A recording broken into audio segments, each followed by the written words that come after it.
கழகத்தினுடைய முன்னணி தலைவர்களே, வருகை தந்திருக்கிற தோழர்களே, அனைவருக்கும் அன்பு வணக்கம். முதலில் இணையதளத்திலே இருக்கின்ற ஈட்டி முனைகளாக இருக்கிற உங்களையெல்லாம் சந்திக்கின்ற ஒரு வாய்ப்பை உருவாக்கி தந்தமைக்கு நம்முடைய தலைவர் அவர்களுக்கு நாம் மிகுந்த நன்றியை முதலில் தெரிவித்துக் கொள்கிறோம். தகவல் தொழில்நுட்பம் வளர்ந்திருக்கிற இந்த காலத்தில் இணையம் என்பது இன்றைக்கு வேகமாக கருத்துக்கள் பரவக்கூடிய ஒரு சாதனமாக இருப்பதை நாம் அறிவோம். என்னென்ன கருத்துக்களை எல்லாம் பரிமாற வேண்டும் என்பதை தொடக்கத்திலே நண்பர் திமு ராஜேந்திரன் தொடங்கி அத்தனை தோழர்களும் மிகவும் துல்லியமாக கூர்மையாக கருத்துக்களை எடுத்து வைத்திருக்கிறார்கள். அதை எல்லாவற்றையும் நானும் வழிமொழிகிறேன். இன்றைக்கு தமிழ்நாட்டினுடைய அரசியல் மைதானத்தில் பந்து யாருடைய மைதானத்திலே கிடக்கிறது என்றால் நம்முடைய தலைவர் வைகோ இருக்கிற திசையிலே பந்து இருக்கிறது. எனவேதான் இன்றைக்கு மகாபாரத போரில் அபிமன்யுவை சூழ்ந்து கொண்டு எதிரிகள் எப்படி தாக்கினார்களோ அதை போல தமிழ்நாட்டு அரசியல் களத்தில் வைகோ என்கிற ஒற்றை தலைவரை நோக்கி அத்தனை பேரும் இன்றைக்கு சுற்றி நின்று தாக்குதல் நடத்துகிறார்கள் என்றால் எவராலும் வீழ்த்த முடியாத வல்லமிக்க தலைவராக வைகோ இருக்கிறார். பல திசையிலிருந்து வருகிறது எதிர்ப்புகள். நம்மோடு இருந்தவர்கள், நம்மோடு பயணப்பட்டவர்கள் கூட அவர்கள் யார் என்பதை காட்டிவிட்டார்கள். ஆனால் நான் பல நேரங்களிலே சொல்லுவதுண்டு, கழகத்தினுடைய பொதுக்குழுவிலே சொல்லுவதுண்டு. ஆனால் தலைவர் அவர்கள் அப்படி சொல்லாதீர்கள் என்று கடிந்து கூட இருக்கிறார்கள். தமிழ்நாட்டில் இருக்கிற அரசியல் தலைவர்கள் அத்தனை பேரையும் தராசிலே ஒரு தட்டிலே போடுங்கள், இன்னொரு தட்டில் எங்கள் தலைவர் வைகோவை போடுங்கள், யாரும் ஈடாக மாட்டார்கள். இதை மிகைப்படுத்தி சொல்லுகிற வார்த்தை அல்ல. இங்கே தமிழகத்தினுடைய பல திசையிலிருந்தும் 400க்கு மேற்பட்ட தோழர்கள் வந்திருக்கிறீர்களே, இதுதான் அண்ணா உருவாக்கிய அந்த குடும்பவாச உணர்வு. அந்த உணர்வின் அடிப்படையிலே வந்திருக்கிறீர்கள். காலையிலே கூட நம்முடைய தலைவரிடத்திலே சொன்னேன், பணத்தை வீசி எறிந்து எழுதுவதற்கு கூலிக்கு ஆள் பிடித்து அலைகின்ற கூட்டத்துக்கு மத்தியிலே உங்களை தாங்கி பிடிப்பதற்கு பல்லாயிரக்கணக்கான தம்பிமார்கள் இணையத்திலே எழுதி கொண்டிருக்கிறார்கள். வருகிற அத்தனைக்கும் பதிலடி கொடுக்கக்கூடியவராக நம் மீது ஏவப்படுகிற அத்தனை அம்புகளையும் கணைகளையும் பிடுங்கி எதிரியின் மார்புக்குள் பாய்ச்சக்கூடியவனாக இணையதளத்திலே இயங்குகிறார்கள் என்று நம்முடைய தலைவரிடத்திலே நான் சொன்னேன். பல கருத்துக்களை எல்லோரும் சொல்லி இருக்கிறார்கள். நான் அதை மீண்டும் சொல்லி நேரத்தை எடுத்துக்கொள்ள விரும்பவில்லை. தலைவர் என்ன நினைக்கிறாரோ அதைத்தான் நான் பதிவிட வேண்டும். அதில் எல்லாம் அடங்கிவிட்டது. அந்த கருத்துக்கள் பதிவிடுகிறது கட்சியினுடைய தலைமை பதிவிடுகிற பொழுது தலைவருடைய நேர்காணல்களில், பத்திரிகை செய்திகளில், அறிக்கைகளில் வரக்கூடியதை ஒட்டித்தான் நம்முடைய கருத்து இருக்க வேண்டும் என்று திமு ராஜேந்திரன் அழகாக சொன்னார். மறுமலர்ச்சி திராவிட முன்னேற்ற கழகம் ஒரு கட்டுப்பாடான இயக்கம், கண்ணியமான இயக்கம், அறிஞர் அண்ணா காட்டிய அரசியல் பண்பாட்டை பின்பற்றுகிற இயக்கம். இன்னும் சொல்ல போனால் நான் பல திருமண மேடைகளிலே சொல்வது உண்டு, தெருவிலே நடந்து போகிற பொழுது ஒரு மறுமலர்ச்சி திமுக தொண்டன் போனால் பார்க்கக்கூடியவர்கள் அதோ போகிறானே அவன் வைகோவின் தம்பி, வாழ்ந்தால் அவனை போல வாழ வேண்டும் என்று சொல்லக்கூடிய அளவுக்கு ஒரு பண்பாடு உள்ள கூட்டத்தை இந்த நாட்டில் 23 ஆண்டு காலமாக இந்த இயக்கத்தை உருவாக்கிய காலத்திலிருந்து உருவாக்கி வைத்திருக்கிற தலைவர் நம்முடைய தலைவர். அரசியல் பண்பாட்டை நம்முடைய தலைவனுக்கு எந்த பயனும் தமிழ்நாட்டிலே கற்றுக் கொடுக்க வேண்டியது கிடையாது. அத்தனை பேரும் எதிர்க்கிறார்கள். ஊடகங்களிலிருந்து, பத்திரிகைகளிலிருந்து, இந்த நாட்டின் ஜனநாயகத்தை தாங்கி பிடிக்கிறோம் என்று சொல்லக்கூடிய பத்திரிகைகளோ ஊடகங்களோ நான் கடந்த தேர்தலிலேயே பார்த்து விட்டோம். விலை போனவர்கள், விட்டெறியக்கூடிய எலும்பு துண்டுக்கு விலை போன நாய்கள். வைகோவை அழுக்குப்படுத்துவதற்கு, வைகோவை அவருடைய புகழை, அவருடைய நேர்மையை கேள்வி கேட்பதற்கு ஒருவனுக்கும் தகுதி கிடையாது. இணையத்திலே வரக்கூடிய செய்திகளை பார்க்கிற பொழுது ரத்தம் கொதிக்கிறது, உண்மைதான். ஆனால் அவை எல்லாவற்றுக்கும் நீங்கள் எழுதக்கூடிய தகுந்த பதிலடி கொடுக்கிற காரணத்தினால்தான் திமுக காரனுக்கு கோபம் வருது. அவன் 10,000 கோடி ரூபாயை குவித்து வைத்துக் கொண்டு தேர்தல் களத்தில் அவன் செய்த பணியை 10 பைசா இல்லாமல் வைகோ என்கிற அந்த ஈரெழுத்து மந்திரத்தை மட்டும் உச்சரித்து நீங்கள் செய்தீர்களே. நம்முடைய பணி அரிதான பணி, இணையதள நண்பர்களுடைய பணி. அதை முறைப்படுத்த வேண்டும், ஆற்றுப்படுத்த வேண்டும் என்பதற்காகத்தான் நம்முடைய தலைவர் இன்றைக்கு அழைத்திருக்கிறார்கள். எவ்வளவோ இருக்கிறது, நம்முடைய தலைவரை பற்றி சொல்லுவதற்கு எவ்வளவோ இருக்கிறது. மிகைப்படுத்தி சொல்ல வேண்டாம். அவர் செய்ததை, இந்த மண்ணுக்கு போராடியதை மாத்திரம் நடுநிலையாளர்கள் மத்தியிலே கொண்டு போய் சேர்க்க வேண்டும். தினத்தந்தி பத்திரிகையே 15 லட்சம் தான் போகுதுன்னு திமு ராஜேந்திரன் சொன்னார். லட்சக்கணக்கான தோழர்கள் பார்க்கிறார்கள் இணையத்திலே. நான் கேட்கிறேன், தமிழ் ஈழம்தான் நம்முடைய தாகம், தமிழ் ஈழம் வளர வேண்டும் என்பதற்காக 30 ஆண்டு காலம் ஆயுத போராட்டத்தை உலகரங்கத்திலே எந்த நாட்டின் தலைவனும் நடத்த முடியாத போராட்டத்தை, வியட்நாமின் ஹோசிமி நடத்திய போராட்டத்துக்கு பின்னாலே சோவியத் ரஷ்யா இருந்தது. கீவாவின் பிடல் காஸ்ட்ரோ நடத்திய போராட்டத்துக்கு பின்னாலே சோவியத் யூனியன் இருந்தது. நபிவியாவிலே ஜாம்ப்ளோசோபோ நடத்திய போராட்டத்துக்கு பின்னாலே பல நாடுகள் இருந்தன. யாசர் அராபத் பாலஸ்தீனம் கேட்டு நடத்திய போராட்டத்துக்கு பின்னாலே அராபிய நாடுகள் அவன் பின்னாலே நின்றன. உலக நாடுகள் ஆதரவு கொடுத்தன. உலக விடுதலை போராட்டங்கள் எல்லாம் இன்னொரு நாட்டினுடைய ஆதரவோடு, நிதி உதவியோடு நடந்தன. ஆனால் சொந்த மண்ணில் யாருடைய ஆதரவும் இல்லாமல் தன் முயற்சியாலே ஆயுத தளவாடங்களை தயாரித்து முப்படைகளை வைத்து ஆட்டி படைத்து சிங்களவனை கதிகள் கிடைத்த பிரபாகரன் நடத்திய விடுதலை போராட்டத்தை போல, நம்முடைய தலைவர் பிரபாகரன் நடத்திய விடுதலை போராட்டத்தை போல உலக வரலாறை பார்க்க முடியாது. 1000 மடங்கு சொல்லலாம் மறைந்த பெடல் காஸ்ட்ரோவை பற்றி. ஆனால் பெடல் காஸ்ட்ரோவை விட 1000 மடங்கு மேலான போராட்டத்தை நம்முடைய பிரபாகரன் நடத்தினார். அதுதான் வரலாறு. அந்த பிரபாகரனுடைய தாகம் அல்லவா தமிழீழம். இன்றைக்கு அது போன்ற ஒரு போராட்டத்தை நடத்த முடியுமா, அமைக்க முடியுமா விடுதலை புலிகள் அமைப்பை? வாய்ப்பு இருக்கிறதா? காலம்தான் தீர்மானிக்க வேண்டும். ஆனால் என்ன செய்வது என்று தெரியவில்லை. லட்சோப லட்சம் தமிழீழ மக்கள் உலகெங்கும் இருக்கிறார்கள். இதற்கென்ன அரசியல் தீர்வு? ஒரு மாபெரும் விடுதலை இயக்கத்தை அழித்து விட்டார்களே, இது என்ன செய்ய முடியும்? இனி எந்த திசையை நோக்கி தமிழீழ விடுதலை போராட்டம் போகும் என்று உலகெங்கும் இருக்கக்கூடிய தமிழர்கள் நினைத்திருந்து கொண்டிருந்த வேளையிலேதான் 2011ஆம் ஆண்டு ஜூன் திங்கள் முதல் நாள் பெல்ஜியம் நாட்டின் தலைநகரம் பிரசல்ஸில் ஐரோப்பிய நாடாளுமன்ற உறுப்பினர்கள் வைத்துக் கொண்டு அதற்கு ஒரு அரசியல் தீர்வு, பொது வாக்கெடுப்பு என்பதை முதலிலே சொன்னவர் நம்முடைய தலைவர் வைகோ. உலகெங்கும் இருக்கிற கோடான கோடி தமிழ் மக்கள் அதை அங்கீகரித்தார்கள். நம்முடைய தலைவர் கேட்டுக்கொண்டதாலே, அறிக்கை விடுத்ததாலே மறைந்த முதலமைச்சர் ஜெயலலிதா அவர் மீது 1000 கருத்து வேறுபாடுகள் இருக்கலாம். அவர் மறைந்த அன்றைக்கு நான் உணர்வோடு சொல்லுகிறேன், அவர் மறைந்து விட்டார் காலமான செய்தி பார்த்தபோது தொலைக்காட்சிக்கு முன்னாலே நானும் என் துணைவியார் உட்கார்ந்த பொழுது என்னை எரியாமலே என் கண்களிலே கண்ணீர் கொட்டிக் கொண்டே இருந்தது. என்னை ஆசுவாசப்படுத்தினார் என்னுடைய துணைவியார். அப்பொழுது கேட்டபொழுது நான் சொன்னேன், தழுதெடுக்க சொன்னேன், தமிழ் ஈழத்துக்கு பொதுவாக்கு நடத்த வேண்டும் என்று சட்டமன்றத்திலே தீர்மானம் போட்டாரே ஜெயலலிதா, அது வைகோவின் தீர்மானம் அல்லவா? அதை அல்லவா இந்த பெண்மணி அங்கே நிறைவேற்றினார். 1000 வேறுபாடு இருக்கலாம். நான் கேட்கிறேன், தமிழ்நாட்டிலே தமிழின தலைவர்கள் என்று சொல்லிக் கொள்ளக்கூடியவர்களுக்கு யார் அதை முன்னெடுத்தார்கள்? நம்முடைய தலைவர் அல்லவா முன்னெடுத்தார்கள். இதைத்தானே மக்களிடத்தில் சொல்ல வேண்டும், இதைத்தானே கொண்டு போய் சேர்க்க வேண்டும். நெய்வேலி பழுப்பு நிலக்கரி நிறுவனம் 2002ஆம் ஆண்டு அது தனியாருக்கு தாரை வார்ப்பதற்கு 51% பங்குகளை விற்பதற்கு வாஜ்பாய் முடிவெடுத்ததற்கு பிறகு தலைவரிடத்திலே ஓடினேன். மயிலாடுதுறைக்கு வந்திருந்தார்கள், ஜெயகுண்டத்துக்கு வந்திருந்தார்கள். பல்லாயிரக்கணக்கான தொழிலாளர்களுக்கு 35,000 பேர் பணியாற்றக்கூடிய அந்த நிறுவனத்தை தனியாருக்கு தாரை வார்ப்பதற்கு வாஜ்பாய் சர்க்கார் முடிவெடுத்து விட்டது.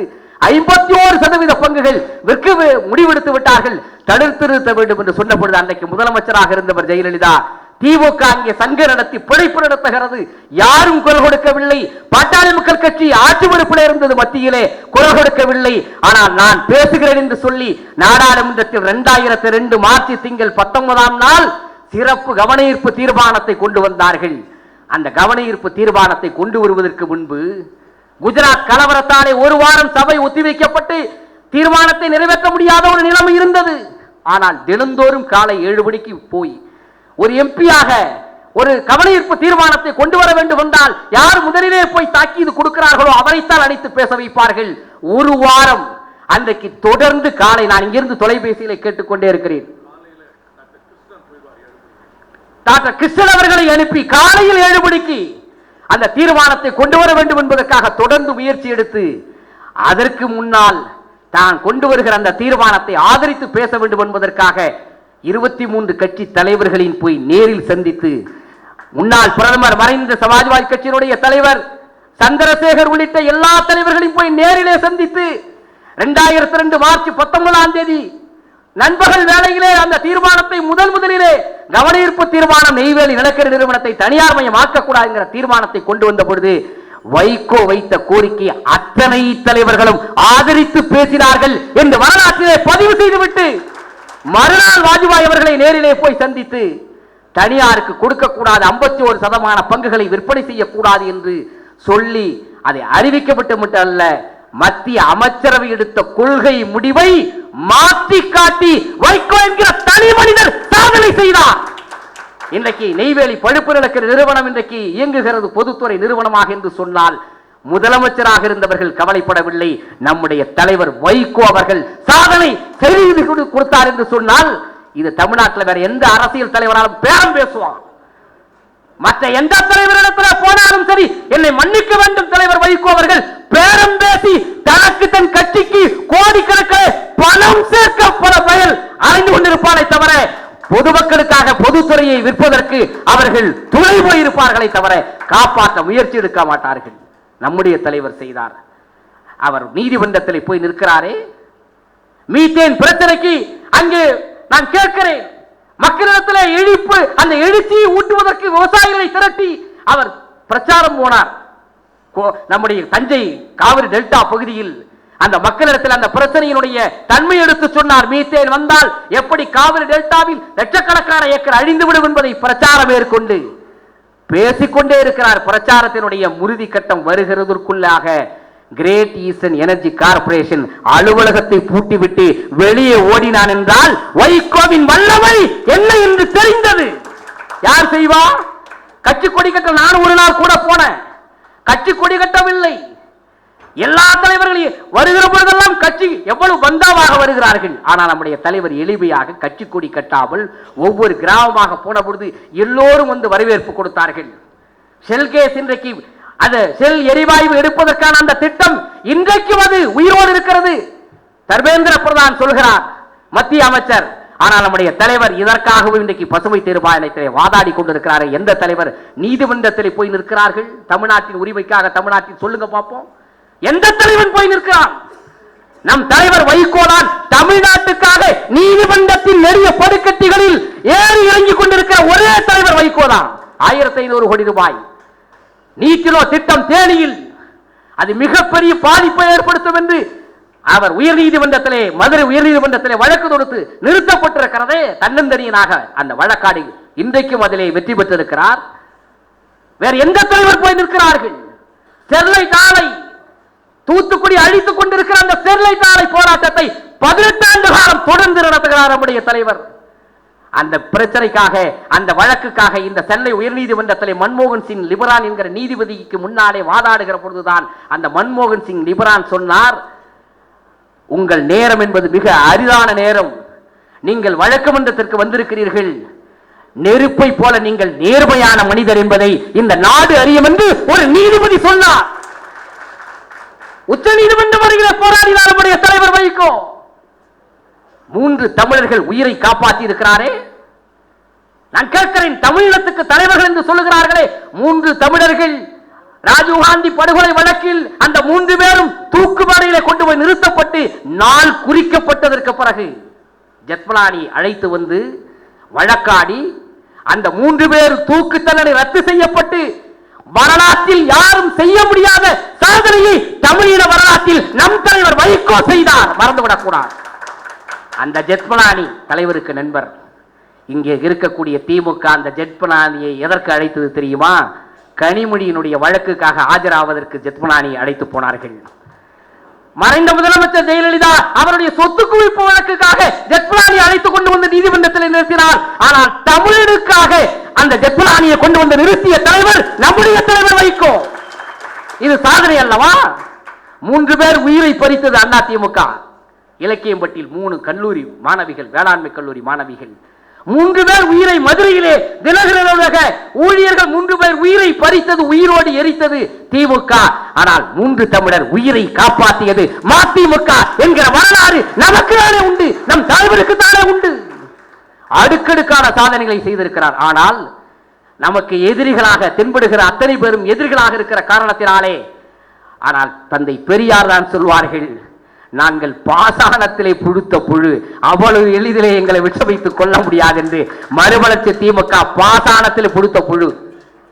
ஏழு எங்களிடத்துல ஓட்டு கிடையாது, வைகோவுக்கு எவனும் ஓட்டு போட மாட்டாங்கிறான், ஓட்டு போடல, அங்கீகாரம் கொள்ளவில்லை.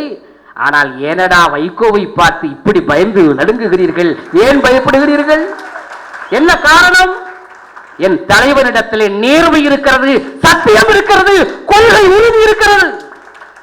கேட்கிற கடுமையை எதிர்த்தார் மோடிய. ராஜபக்சேவை அழைப்பது தவறு, நேருக்கு நேரு போய் சொன்னார். நான் கேட்கிறேன், 2014 வருஷம் மே மாதம் 27ஆம் தேதி இந்து பத்திரிகை நான் வச்சிருக்கேன். அதுல முதல் பக்கத்தில் செய்தி வருது, வைகோ வெற்றி பெறவில்லை, ஆனால் வைகோவை ராஜ்யசபா உறுப்பினராக ஆக்க வேண்டும் என்று மத்திய பிஜேபி தலைமை முடிவெடுத்திருக்கிறது என்று சொல்லி கட்டங்கட்டி செய்தி வருது. ஆனால் நம்முடைய தலைவர் வைகோ அவர்கள், ராஜபக்சேவை அழைக்கிறியாயா, நாங்கள் ஏற்றுக்கொள்ள முடியாது என்று சொன்னது மட்டுமல்ல, அங்கே குஜராத் பவனத்தில் இருந்த பதவி ஏற்பதற்காக காத்திருந்த பிரதமராக பொறுப்பேற்க இருந்த மோடியை நேருக்கு நேர் சந்தித்து, பக்கத்தில் அமித்ஷா உட்கார்ந்து இருக்கிறார், பக்கத்தில் அருண்ஜேட்லி உட்கார்ந்து இருக்கிறார். அருண்ஜேட்லி மறித்து பேசுகிற பொழுது கூட கீப் குவைட் என்று, இப்படி கீப் குவைட் எல்லாம் சொல்லக்கூடிய தமிழ் இந்தியாவில் வைகோவை தவிர வேற யாருக்கும் அந்த அருகதை கிடையாது. பயந்து நடுங்கணும். அவர் சொன்னார், மோடி கிட்ட சொன்னார், மிஸ்டர் மோடி, எந்த ராஜபக்சே எங்கள் இனத்தை கருவறுத்தானோ அந்த ராஜபக்சேவை நீங்கள் அழைக்கிறீர்கள், எங்கள் தமிழர்கள் ஒரு காலம் ஏற்க முடியாது என்று சொல்லிவிட்டு இவர் சொன்னார், நாளை அந்தி சாய்வதற்குள் உங்களுக்கு நான் நேரம் கொடுக்கிறேன், கெடு விதிக்கிறேன். ஒரு மோடியை பார்த்து எல்லா பயிரும் பயப்படுறான். அந்தி சாய்வதற்குள் எனக்கு பதில் சொல்ல வேண்டும் என்று மோடிக்கு கெடு விதித்து பேசுகிற துணிச்சலும் வைகோவை தவிர யாருக்கு? நம்முடைய தலைவருக்கு தெரியும், வைகோவை பத்தி அவருக்கு தெரியும். யாருக்கு? நரேந்திர மோடிக்கு. 2002ஆம் ஆண்டு மே மாதம் 2ஆம் தேதி அமைதி பேரணி, நல்லிணக்க பேரணியை நம்முடைய வாஜ்பாய் அவர்கள் அன்றைக்கு தலைவர் பிரதமராக இருந்தவர் வதேதராவிலே நடத்துவதற்கு குஜராத்திலே ஆணையிட்ட பொழுது எல்லா தலைவர்களும் அங்கே சென்றார்கள். தேசிய ஜனநாயக கூட்டணியினுடைய முக்கிய தலைவர்கள் எல்லாம் போனார்கள். நம்முடைய தலைவர் வைகோவை அங்கே அனுப்பி வாஜ்பாய் அவர்கள் அதிலே சிறப்புரை ஆற்ற வேண்டும் என்று அனுப்பி வைத்தார்கள். சிறப்புரை ஆற்றுவதற்கு எல்லா தலைவரும், முரளி மனோகர் ஜோஷி உட்பட எல்லா தலைவர்களும் பேசி முடித்ததற்கு பிறகு நம்முடைய தலைவர் வைகோ எழுந்து பேசுவதற்காக போனார். அவர் ஆங்கிலத்திலே உரையாற்ற போனார். திரும்பி பார்க்கிறார், மேடையிலே பக்கத்திலே முதலமைச்சர் பொறுப்பிலே இருந்த அன்றைக்கு மோடி உட்கார்ந்திருக்கிறார்.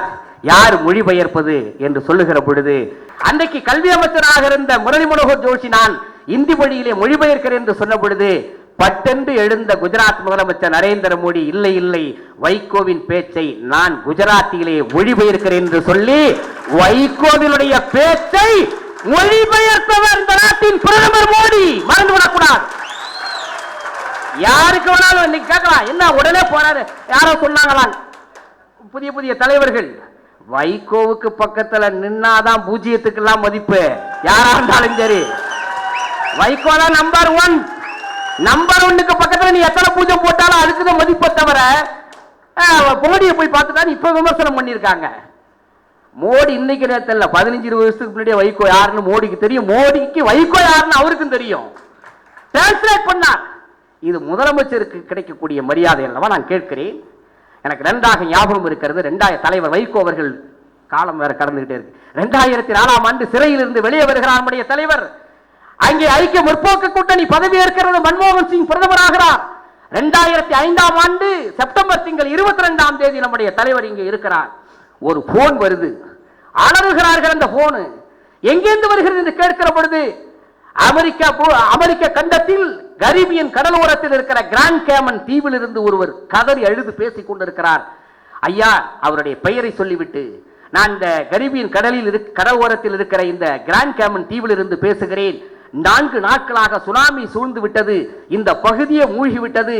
150க்கு மேற்பட்ட நம்முடைய தமிழர்கள் இங்கே நாங்கள் உயிருக்கு அல்லாடி கொண்டிருக்கிறோம், போராடி கொண்டிருக்கிறோம். மற்ற நாட்டு மக்களை எல்லாம் அந்தந்த நாட்டு மக்களை மீட்பதற்கு எல்லா உதவியும் செய்து விட்டார்கள். எங்களாலே யாரையும் தொடர்பு கொள்ள முடியவில்லை, தூதரகத்தை தொடர்பு கொள்ள முடியவில்லை, டெல்லியை தொடர்பு கொள்ள முடியவில்லை, தமிழ்நாட்டிலே தொடர்பு கொள்ள முடியவில்லை. ஜனசமாதி ஆகிவிடுவோம், கொஞ்சம் தாமதித்தால் நாங்கள் 153 பேரும் பெண்கள், கை குழந்தைகள், என்ன செய்வதென்று தெரியவில்லை. சென்னையில் இருக்கிற என் நண்பனிடத்திலே தொலைபேசியிலே கேட்டேன். அவன்தான் சொன்னான், நீ எப்படியாவது இந்த செய்தியை வைகோவிடம் சொல்லு, உன்னை காப்பாற்றுவதற்கு முயற்சி எடுப்பார் என்று சொன்னான். ஐயா, எங்களை காப்பாற்றுங்கள் என்று கதறி அழுத பொழுது அவரிடத்தில் எல்லா விபரத்தையும் கேட்டுக்கொண்டு நான் முயற்சிக்கிறேன் என்று சொல்லிவிட்டு அடுத்த வினாடி தன்னுடைய அலைபேசி எடுத்து நம்பரை போடுகிறார் இந்தியாவின் பிரதமர் டாக்டர் மன்மோகன் சிங் அவர்களுக்கு.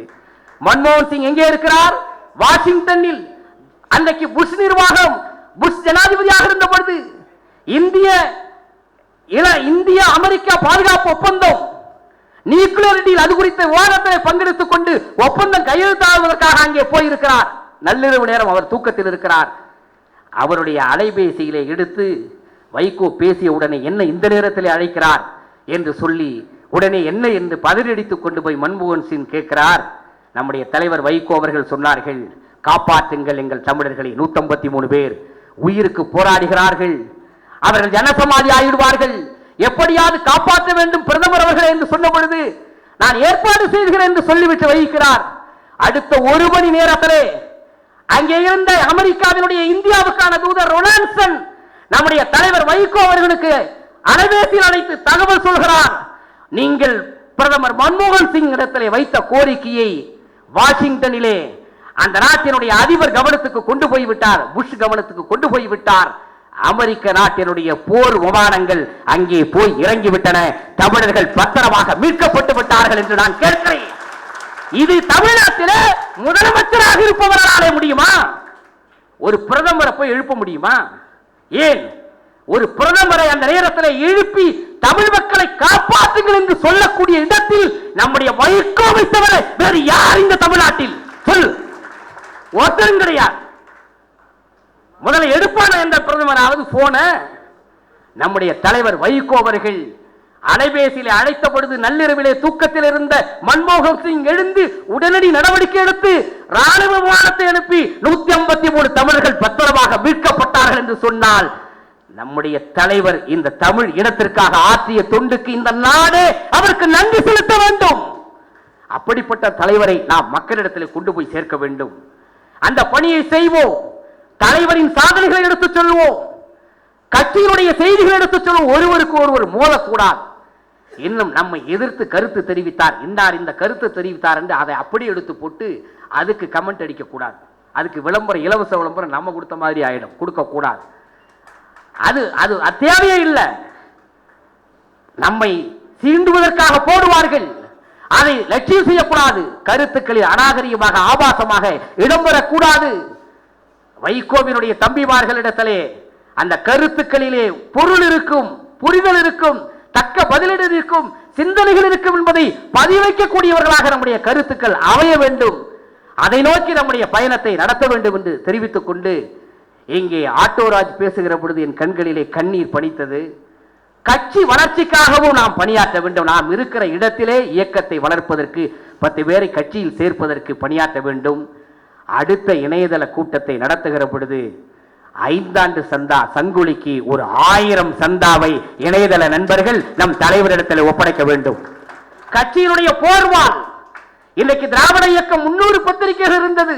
ஒரே ஒரு பத்திரிகை கலைஞருக்கு பக்கத்திலே தான் உட்கார்ந்து இருக்கிறார் பேராசிரியர் ராமசாமி. கலைஞருக்கு பக்கத்திலேயே வீரமணிக்கு பக்கத்திலே தான் உட்கார்ந்து இருக்கிறார். ஆனால் எப்பொழுது என்னிடத்திலேயே அண்ணன் வந்தியத்தேவரிடத்தில் தொடர்ந்து பேசிக் கொண்டிருக்கிறார். ஏன் தெரியுமா? உங்கள் சங்கொலியை போல உண்டா? அவர் படிச்சுக்கிட்டே இருக்காரு. கலைஞர்கிட்ட போய் சங்கொலியில இது மாதிரி வந்திருக்கு. இன்னொரு திராவிட இயக்கத்தினுடைய மூத்த தலைவர் எங்க 2 பேரை வைத்துக் கொண்டு வந்தியத்தேவன் எண்ணி வைத்துக் கொண்டு சொன்னார், திராவிட இயக்கத்தில் ஆக சிறந்த 10 எழுத்தாளர்களை இன்றைக்கு அவர்கள் 10 எழுத்தாளர்களை பட்டியலிடு என்று சொன்னால் முதல் 5 எழுத்தாளர்கள் வைகோவிடத்திலே தான் இருக்கிறார்கள் என்று அந்த பேரையே சொல்லிட்டு போற திருச்சி செல்வேந்திரன் அவர் சொன்னார்.